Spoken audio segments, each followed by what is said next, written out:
Hello everyone, how are you doing? This is MD Tech here with another quick tutorial.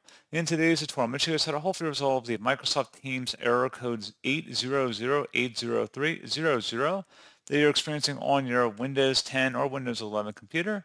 So if perhaps there's been a faulty or bad update or corrupted Teams cache, in today's tutorial, I'm going to show you guys how to hopefully resolve this issue without too much of a hassle. And without further ado, let's go ahead and jump straight into it. So we're going to start off by opening up the search menu and search for settings, best match, come back to settings, go ahead and open that up. On the left side, you want to select the apps entry in here, and then on the right side underneath installed apps, you want to go ahead and select that. In the search apps field, you want to go ahead and search for Teams.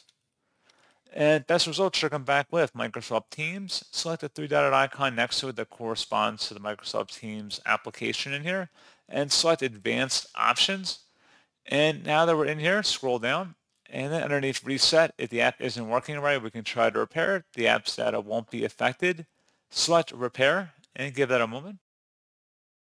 And then I would suggest closing out of here and actually restarting your computer and seeing if the issue has been resolved when you relaunch Teams.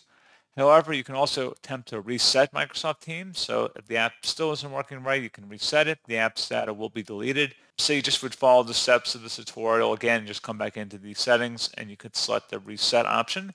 So this will permanently delete the app's data on this device. This will permanently delete the app's data on this device, including your preferences and sign-in details. Select reset.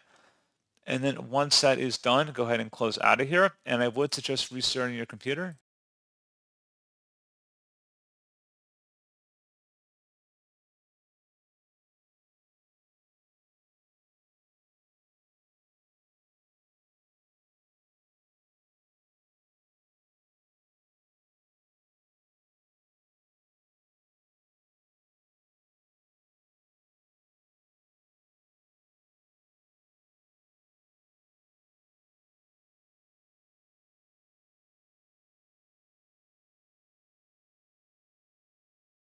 And there you go, guys. Hopefully that was a pretty straightforward process. And as always, thank you for watching this brief tutorial. I do hope I was able to help you out, and I do look forward to catching you all in the next tutorial. Goodbye.